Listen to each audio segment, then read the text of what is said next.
Өлкем дип әйтәсе авыр инде. Хөрмәтле авылдашлар, Сәймә апа, Валя, җегетләр, кызлар, күршеләр. Шуннан да безнең урамда бүгенге көндә кайгы, бүген генә түгел инде. Яздан бирле борчулы көннәр. Сәймә апа белән дә инде күргән саен сорарга да яхшы түгел дип, шулай яхшысын мишан, борчылып, шул вакытта өметләнеп яшәдек. Каенда булса, бәлки әсирлеккә төшкәндер, бәлки шуннан ничектер, бәлки каядыр яралангандыр дип дидер. Ләкин булса да өметне өзмишән бу мискингә хәлик яшәдек.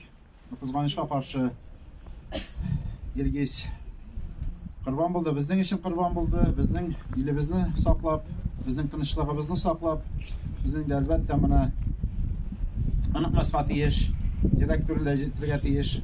Аның шушы җирлектә кылган хезмәтләрен, күрше булгач инде күп кенә нәрсәләрне бергә эшләргә туры килде.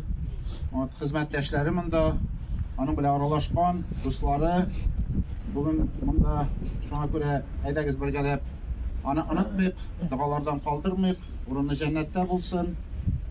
Һәм инде безнең бу беренче кырбан гына түгел, элекке кырбаннарны да онытмыйчан яшәргә булсын. Һәм дә инде әлбәттә менә әйтелгәнчә гаиләләрен, безгә инде балаларын менә бергәләшеп, монда хезмәттәшләрен, укытучылар биредә бергә ярдәмләшеп, аякка бастырырга ярдәм итәргә булса безнең бурыч инде. Рәхмәт.